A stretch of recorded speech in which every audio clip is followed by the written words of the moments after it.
Do you think I'm happy to see you? Do you think I'm comfortable to see you? I don't care if you are or not. Talk to her sister. She's gonna tell him that I was sleeping with other women and got gonorrhea. Maybe it's the best that you spend more time alone here. You guys, never let someone tell you they don't want you more than once. I think this applies to many people on this show, particularly Vanya getting rejected in front of all of Bozo's friends. And then there's Veah choosing Rory, even though her relationship with Sunny is on the line. Let's get into it. Hi guys, welcome back to Nikki Faces Reality. We are here to discuss the latest episode of Before the 90 Days. We are in the thick of it. There's a lot going on, so I can't wait to jump straight into it with you. As always, I will include time cards in there because I know there are some couples you guys are just sick of, but I just feel like we've made it this far. We have to commit to the bit. We have to see this through. Yeah, we're gonna jump straight into it. Before we do, as always, make sure to like and comment. It really does help with the algorithm. And if you're new here and this is your thing, make sure to hit the subscribe button. Yeah, let's start with Vanya and Bozo. Bozo, I know his name is Bozo, but he's acting like a bozo because I think that it's fine to meet someone and be like, oh, like, you know, you're not my type, we're not vibing. But this man led this woman to believe that they had a thing, that they were together. This is the reason she traveled to see him. They have exchanged I love yous. And so to meet in person and then be like, you know, I actually don't like you, but, you know, let's waste the rest of your next 3 weeks and see if I like you a little bit more. That is crazy to me. So Vanya feels crazy because she's like, I'm thinking that I'm coming to see my man and I'm being friend zoned. So we see her have a FaceTime with her cousin. We met her cousin when they were packing back home and she fills in the cousin on everything that's happened. And the cousin is like, wait, so he's waited 8 months to tell you face to face that he doesn't like you? I also want to call out that this is the cousin that clocked his tea about, wait, he's a professional basketball player, but he lives with his mom and aunt? Suspect, right? What we do learn from this conversation is that the cousin is like, Vanya, this is effed up, but also, he's been kind of hot and cold with you the whole time, hasn't he? And I didn't realize, you guys, that when he broke up with her to get back with his ex, that was only 2 months ago. So I'm like, wait, Vanya, you let this man break up with you and then 2 months turn it around and then you flew across the world to see him? I feel like there needed to be a little more time. So I'm going back and forth between feeling like she needed to give it a little more time to make sure that he's actually chosen her and that she's not some sort of consolation prize. But at the same time, after his reception to her, I'm like, you know what? Maybe you need to be confronted with this rejection earlier rather than wasting another year of your life. I'm torn. I would love to know what you guys think about it. Well, Vanya is still giving him so much grace. She's like, you know, he wants me to meet his friends. So I think that's a good sign. And I'm like, girl, he bragged that some American girl flew over here to see him. And that's why he's like, well, I've already told them. So Vanya and her aggressive pink eyeshadow get ready to meet with this man. He comes over to pick her up.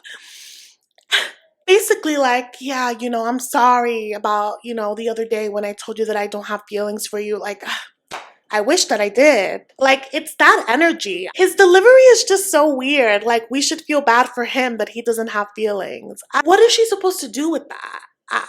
Like, just save it. But anyway, they go to like this restaurant / pub situation to meet his friends. These are his basketball buddies, and they are all, of course, taller than him. But they're like, you know, getting to talking, and Vanya immediately is like, so what are the girls that he dates? Like, what do they like? And one of them is like, oh, well, his last one looked like you. Interesting. Interesting how Vanya is his type, but he's not attracted to her, which is possible. I'm just saying, someone that you were with that looks like me leaves you, and you think that you're going to make up for it with me, and then you don't even like me. Like, this is just a mess. But because Vanya is into him, I can definitely see her thinking to herself, then why isn't he attracted to me? I really do think that it is that Vanya is larger than life, and I love that about her. She is out of his league. His friend said that, you know? She has a million jobs. She's bubbly. She's out there. Like, she's gorgeous. She wears aggressive hot pink eyeshadow. Like, I think that he wanted someone that was like a little bit more demure, but Vanya gives me the energy of someone that is herself at all times. You can't tell me that you didn't get this vibe from her on FaceTime. For 8 months, I don't think someone can fake the funk for 8 months. So I really do think that he played himself and he's playing mind games with Vanya. Also feel like he knows that she's the prize and he wants to like sell his friends an image of something that is completely off because they're, excited for him. So they're like, oh, so how was it meeting? Like, is it better in person? And she's like, yeah, he's definitely better for me in person. And this man fixes his mouth to say, yeah, like our chemistry is just so much better in person. Is it, Bozo? Because you told this lady to her face and made her cry when you said it, when you said that there is no chemistry between you and that hopefully it'll happen. So Vanya is looking at this man lying through his teeth and she's like, no, that's not what you told me. And she turns to the friends and she's like, he told me there's no romantic chemistry. He made me cry. We haven't even kissed. And the friends look appalled. Like, wait, what? And she's like, so is it, do you think that he's not kissing me because he's stuck on his ex? Is that what's going on? And they're like, I don't know, are you texting her? And he's like, no. And one of them, who has been quiet the whole time, is like, be honest. And Bozo's like, no, we're not texting. I have a feeling that friend knows something, okay? But then Vanya's like, so who broke up with who? Like, what's going on? And we learned that the ex-girlfriend broke up with Bozo because he was immature, which, look at the material.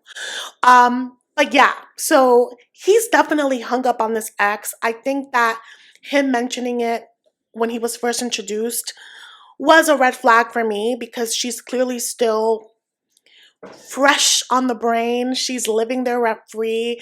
And like, when your heart and mind are occupied with someone else, there is nothing people can do. Like, you just can't open yourself. And it's unfair because he knew that 2 months ago when he rekindled things with Vanya. You know what I mean? So at this point, I feel like his friends are trying to like coach him into like bonding with Vanya because Vanya's like, yeah, I feel like he's ready to be my tour guide. He wants to show me all these places and I came here for our bonding time. So the friends are like, man, you don't even want to stay with her on the couch. You need to just lock in the apartment and just like spend 24 hours just with each other.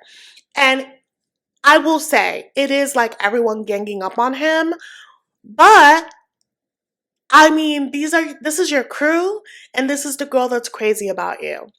So like, you can take this a few ways, but he takes it in the worst way. Bozo gives me the energy of someone that like, and I dated someone like this, that any uncomfortable conversation to them is an argument. Even if it's not an argument, because there's a moment of discomfort, because there's a moment that is like not happy-go-lucky, they're like, oh my God, you're picking fights. And he interprets this as a fight. He says, you know what? I think that for the rest of the time while you're here, you should actually be alone. I'm going to cancel the meetup with my family because I don't want this to happen. And Vanya looks crushed. And also, she's like, you're playing in my face. Like, what? And she walks off. And the friends are like, you're an idiot. And like, I get it. Like, being nitpicked in front of your friends is not fun. And I think he wanted to avoid the conversation altogether, which is why he tried to like lie about the situation. But lying was not the move either, because Vanya has every right to defend herself and has every right to be like, hey, you can say anything, but don't lie about our chemistry when you told me to my face that we have nothing. So like, I get it. I feel like that was like a triggering moment for her, but I also get it's not fun to feel like everyone's ganging up on you. However, you knew what was up before she got on that plane and you let her do it. So it looks like next week his friends are like, well, do you want her back? Like, what are you gonna do? Vanya's crying in the streets. It doesn't look good. I think that there's a reason why they introduced Joe and Magda. I don't think Vanya and this guy are gonna be on for very long. That's my theory. Let's move on to the next couple, Sunny and Veah. I want to throw hands to everyone in this scene, okay? So Sunny and Veah, they are canoodling. They clearly did the deed. Can we just talk about Vea's high-pitched voice? She sounds like a Muppet. I was like, is there something wrong with my audio? I was very confused that first scene. But they are, cozy in the bed, and they're getting ready for their day. And Veah gets out of the bathroom and she's like, so I think that, it would be a good time to meet Rory. And Sunny is looking at her like, we just had a good moment. Why would you want to ruin it? And she's like, well, because we're having a good moment, I thought that it was, the best time because now you know that I'm all yours. Girl, did you lay the kitty cat just so he can meet your ex? That is one way to get your way. But Sunny clearly tells her, and this is important, he's like, I will do it because I'm so great in compromising. No, but what he says is, I'm going to do it, but you need to have my back. And even in the car ride over there, he's like, listen, like this, I don't want to see you guys together, but I think being in the same space together will let me know what our dynamic is going to be like. If it's going to be you and me against the world, or if you're going to always take up for this man that's not your man, because that's a problem. It's almost like he could see it. But he's telling her, he's like, I just don't know if I'll be able to contain myself because this is out of pocket. And Vea's like, yeah, because you have anger issues. And I don't believe Veah when she says he has anger issues. I do believe that he's the jealous type. And I feel like she would be too if his ex was being paraded around. I don't think she has a leg to stand on this when I feel like she's the one that has provoked these insecurities. Personally. When they pan to Rory, Rory is also like giving this energy that he's ready to fight as well if it presents itself. And I just feel like if anyone's going to take the higher road, it should be Rory because he's in the wrong. I get that this girl needs support, but she could have brought anyone else. You need to understand that no matter what, from the outside looking in, you are her ex-boyfriend that is overstepping. So you shouldn't even be here. So you need to play nice. He's like, I'm gonna play nice, but I'm ready to fight. So everything is just brewing, okay? This man is ready to be someone's white knight and Sunny is ready to mark his territory. They arrive and, Rory extends his hand and there's a delay for Sunny to do it because you could tell that Sunny wants to be petty. But he's like, I said I was going to play nice. So he does it. But anyway, they're playing pool and it's immediately just like a pissing contest. It's so competitive, mainly because Sunny is like, and Vea's just like watching her men. But Rory's like, so how has it been for you guys? And Sunny's like, well, we're trying to have a good time. We're trying.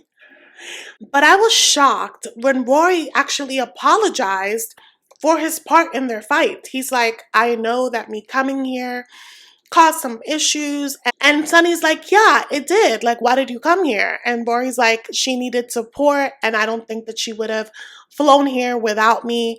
And she's kind of a mess. And I love that Rory led with an apology because good, come in with some humility, But Sunny's like, yeah, but it's a problem because this is not a norm where I'm from.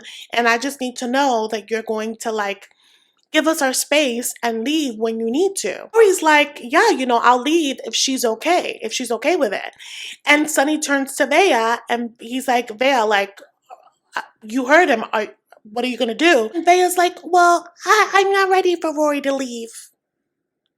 And Sunny is fuming. She's like, I just don't feel like it's right for him to leave after, the way our last fight went. And I am sick of her weaponizing his anger that is rightfully in response to her disrespect. Last fight where he threatened to break up with you was when he found out that you deceived him and brought your ex-boyfriend on a trip that was just meant to be for you guys. So her weaponizing his reaction feels low and also like she doesn't get it. Like, I think that's a rightful response to being lied to, you know? But no, Veah is just so fragile. She's gonna break, God forbid. So Sunny turns to Rory and he's like, you know, this response of her wanting to keep you around, that's gonna be an issue for me. And he's coming in hot to Rory. And this energy should be going to Veah because Veah is the one that's puppeteering this whole situation. But of course, Sunny is coming at Rory. Then Rory starts coming at Sunny. They exchange some words. They do some name calling. Rory is like, I put my life on hold for her to come here to see some guy from the internet. No one asked you, except your ex-girlfriend, to put your life on hold. And I feel like I need you to look at your life and look at your choices and why someone like Veah still weighs as much as she does. I think that they are both in denial. Like, just be together and stop bringing people into your mess. So you putting your life on hold for Veah sounds like a you problem. Veah's just like, you guys stop name calling, and Sunny, you threatened to break up with me. And it's like, ma'am, it wasn't unprovoked. You lied in a royal way. Like, I would have been left your ass, honestly. And Sunny's just like, girl, like, you can't have us both. And she's like, I'm not gonna send Rory home. I'm not. And Sunny's like, okay, great, then have fun. And he dips out. And of course, she starts chasing him. And he's like, no, he's the person that you need, right? He's the one that you need for support. Go to him.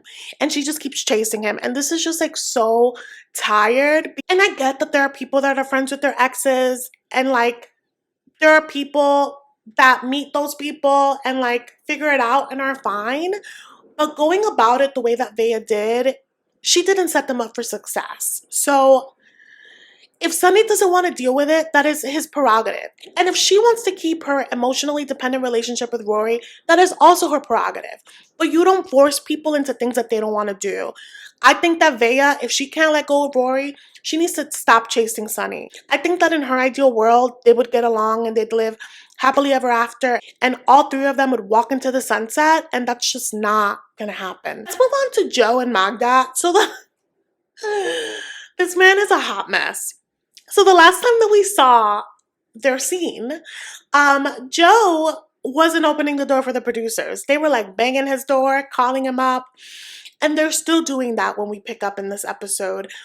But then eventually he does answer, and he's like, oh crap, opens the door, has like acne lotion, acne creams all over his face. He overslept. And I'm like, you know what? People oversleep all the time. It's fine because he's packed up, he's prepared. He just has to wipe up his face, brush his teeth, and walk out the door, right? Right?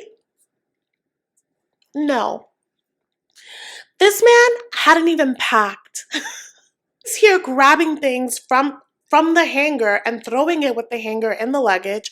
He's trying to ask the producers for fashion advice. Like, is it cold over there? Is it hot? Should I bring this? And the producer's like, we don't have time for this. And so by the time they're out the door in the car, he has 2.5 hours before his flight, which you should already be there if it's an international flight. This is crazy. I'm like, I hope he has TSA pre-check. Like, I forget what the names are, but I hope he has that because going through security it takes a long time. You guys, they're on the road for like 30 minutes and he's like, turn back the car. Turn back the car. I forgot something. And I'm like, boy, whatever you forgot, you're going to have to buy when you get to Poland. He forgot his passport. They turn back around, he grabs it, and I'm just like, if you didn't want to go to Poland, just say that, because this is a mess. He's in the car, and he calls Magda, and he tells her, like, yeah, I overslept, and she's like, then you must not be taking me seriously, because how dare you oversleep? How did you sleep at all before this big moment for us? And he's like, yeah, I do take this seriously. I just, I guess it was like TV magic because he was able to make it to boarding right as people were getting on and he made his flight. I simply could never. I'm the type of person, I like to be at the airport at least 4 hours before or like start my journey 4 hours before my flight because traffic happens, TSA happens. I'm the type of person that I like to see my gate, then I like to get me some food, and I like to just chill at my gate. I have left my friend behind because she wanted to sleep a little more, and I was like, I'm gonna catch this Uber and I'll see you at the airport because my nervous system cannot. So this man is really living on the edge. But anyway, we get to meet Magda, and as expected, she's this hottie. She plays volleyball, and she says she takes volleyball really seriously. She takes her dog really seriously. I love that her dog's name is Hades. I'm a big Greek mythology buff. I love that his name is Hades. But she like looks like this like, mousy hot girl, but she's hardcore, okay? She was a prison guard. I think that's what it was. And she quit because she wanted to come to America and be with this man. But she's like no joke. She says that she's like highly trained and can really hurt someone if she wanted to. So I'm like, Joe, watch out. Far, it's like really cute. We see her with her mom. And this is where this segment becomes educational. So the whole time, I'm like, this girl is so young. How is she so decided on this man and this life? Well, when we meet her mom is like, you need to make sure that this guy isn't playing with you, that he's not just coming here to get some. Like, you need to be sure because I don't want you to get hurt. But we learn the part of her concern is that Magda, this is her MO. She's quick to give up her life for a man. She apparently left everything behind 3 months after meeting this guy from Germany, moved to Germany, and he ended up cheating on her and she had to come back. And so now her mom is like watching her attempt to do the same thing for Joe. And so it's worrisome. That relationship obviously left Magda with a lot of like trust issues, and it doesn't help that her and Joe were on different timelines of the exclusivity of their relationship. So when she found out that he was sleeping with people, she obviously took it really hard, but there's like all this context behind it. I think that she's young, and I think that that adds to the insecurity situation. But she's like, listen, we need to have hard conversations. And it sounds like she wants to know the specifics of who he slept with and if it's someone that was like a one and done or if it's someone that he had something ongoing with. And I have a feeling that he either had like a one-night stand or he hooked up with his ex-girlfriend. I also don't think that Magda's gonna like that the ex-girlfriend is just in his social circle. So things are going to happen, but we're not going to address that this episode because we just see them meet up at the airport and it's really cute. Like you could see like the love heart in her eyes. He looks like overwhelmed but taken aback by her beauty. Also, you guys, when they saw each other and she jumped on him, she had this like mini dress and everything was out. They had to blur the crap out of that scene. So that, I'm sure people got a show. There's definitely a vibe between them. I think that she's giving him siren eyes and he is trying to turn up the charm because he is in over his head. And we'll see them probably next week. But let's move on to Lauren and Faith. They're in Faith's hometown. Lauren is trying to use his last bit of money on like gifts for the fam. He really wants them to love him. He really wants them to take them in because he does not want to go back to America. Faith hasn't seen her family in a year, so it's exciting to be able to hold them. But also she's never brought a lover to meet her family. So there's a lot riding on this, and I hate that she has to bring Lauren. She arrives. Her mom is so cute. Her siblings are adorable. They all look alike. But when we meet her siblings, we find out that Faith's older sister is also trans. So I'm like, oh my God, like that must have been amazing for Faith to have someone that kind of had like the blueprint for her. But also, I'm like, oh God, Faith, you're bringing in this chaser to this household.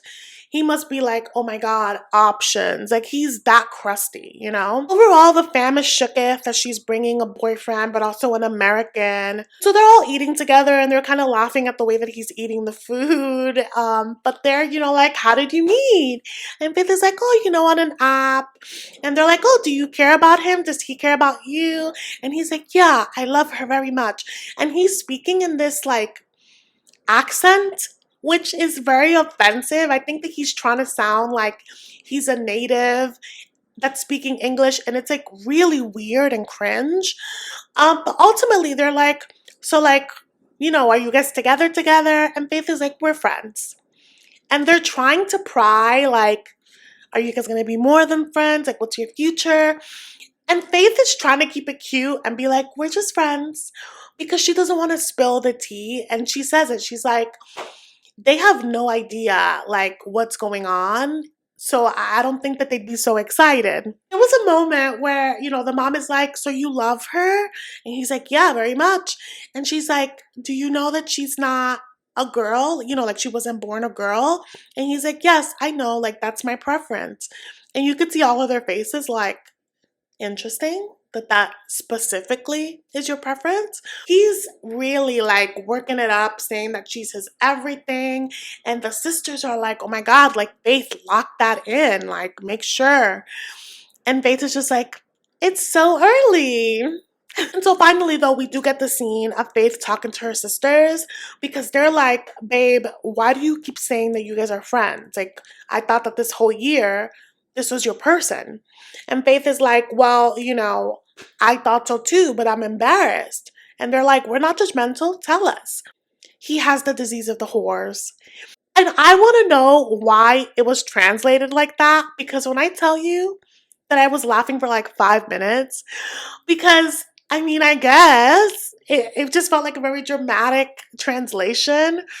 But she's like, yeah, he was cheating on me. And one of the sisters is like, oh, like I see your hesitation. Like I would definitely have to think about it. But her trans sister is like, yeah, but you know, like it's hard for us to find people that want us. And he came all this way. So like, you know, just forget about it and be with him. And Faith is like, yeah, it's harder to come by for us trans girlies, but we deserve love and we deserve respect. Respectfully, I'm not just gonna forget about it. So I'm really proud of Faith for having that discernment and being able to say that to her family, even though she is disappointing them. But yeah, I just feel like she could do so much better. And Faith is so beautiful, and yeah, it's crazy. Next week, we see the segment where he's like, what if I just like marry your mom? So I'm bracing myself for that. Next up, though, it's really quick. We did see Chidi and Renee. And I'm like, you guys really are trying to milk these scenes. Chicken Lady has left the coop, okay? She has left Nigeria. And she just has no self-awareness. She's like, Chidi's comments about me, I didn't even know that he was thinking those things, but it can't possibly be his thoughts. It's definitely his sister, because I felt this dark cloud when I was down there. And then I looked and I saw her and I knew that that was her influence. And I'm like, this girl is crazy. Chidi is lamenting at his house and he's just like, I wish that it would have been different. And his brother-in-law is like, so if she calls you, like, what are you gonna do? And he's like, no, it's really over. Like, I'm past that now. It just sucks. And you could see the relief, because they're like, oh my God, if this man folds again for this crazy lady, I can't. But no, it sounds like Chidi really is over it. Chicken Lady is also over it. And she's saying that she's, you know, grown so much from this experience. I would like to see it, because I have not. Her social media rants prove that she is far from any growth. It at least taught her that she could be somewhere far away from home by herself. But yeah, she arrives to her destination. Her kids jump on her, and God bless them all. Good luck. So the last couple is Brian and Ingrid. We haven't seen these two in a minute. Thankfully, I think I needed a Brian break. But they're going to this like romantic place, Recife, I think that's how you say it. Before they do, he picks her up at her place. He of course has to give her little boy a toy and just, he really wants to get laid.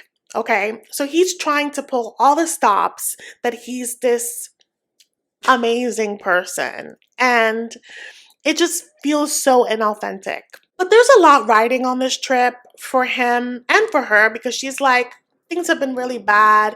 He's like, yeah, things have been really bad. It's been a roller coaster.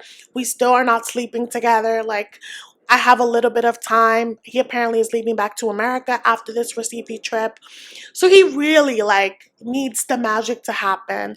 And she's like, I really care for him and I've dedicated 2 years of my life to him. Like, I need to see this through, kind of thing, you know? But they both are optimistic about this. I just feel like they're coming at it from different angles. When they get to Recife, he drops her off at the hotel because they're not sleeping together because, you know, it's gone so well for them. And he's going to his apartment because remember, this is a town that he lived in for like 3 years. So he has like an apartment, I guess, that he stays at. He's going back there. Ooh, I forgot to include that when they were like on their way to Recife, she was like, yeah, my mom treated you badly. My dad would have been worse. I mean, they really loved my ex-husband. And so they didn't approve that breakup. So it sounds like it doesn't matter who Ingrid would bring around. They would be determined to not like them because they desperately want her to be back with her baby daddy. But I also don't think that Brian's forced charm was going to win them over by any means. Anyway, the next day when they're in Recife, they're going for like a bike ride, and well, she's on the bike and he's holding on to like a leash and riding behind her in his wheelchair. And first of all, the image of him holding a leash, I'm like, you guys, let's do better. Also, it seems so unsafe. They stop to drink a coconut because it's hot as heck in Brazil. And they get to talking. And, you know, he's basically like, you know, I would love for you to like come see me. Like, I really want to see where this could go. And she's like, of course I'm going to visit you and stay with you. Like, I understand that like it's important for us to see how we really mesh as a couple day to day, living together, sleeping together, like all of those things. And he kind of like, you know, it's like, yeah, you know, because I'm getting older and I need support. Like I can do a lot for myself, but you know, I'm gonna need help. And she's like, yeah, I can totally help you, but I'm not there to be your mother or be your babysitter. And you could see the disappointment in his face. And he's like, you know, like, I just need someone that's willing to do more. And my thing is, there are many families that have multiple people living in the house and still hire outside care because it's a lot, right? And I also feel like it is selfish for you to request that Ingrid drops her life to just take care of you when she has young children that need her to be on. So again, like this is the thing with Brian that I'm like, do you prey on younger women so that you can have a home attendant? Like, it just feels so icky. Like, and I'm happy for Ingrid that she's like standing up for herself. But like you could tell that like whenever he doesn't get his way, you could see it on his face. And next week, the gaslighting continues. Remember the gaslighting he did in the car when he was like, yeah, like I was a drug dealer. You didn't know that? He pulls that same move at dinner with someone else. They're like, I guess, having dinner with one of his friends. And he casually drops in, yeah, because, you know, I've been engaged 4 times. And she's like, 4? 4 times? He's like, yeah, you knew that. Obviously, she did not know that. So I think this is like the line in the sand. I think this is what's going to be like, you lie so much, you lie so nonchalantly, you lie to my face even after you're confronted with said lie. you are dangerous. He is a dangerous man. Honestly, I feel like from this point on in the season, everything is just gonna be like, pa, pa, pa. It's gonna be crazy. I would love to know your thoughts on this episode, you guys. Thank you guys so much for watching, and I'll see you in the next one.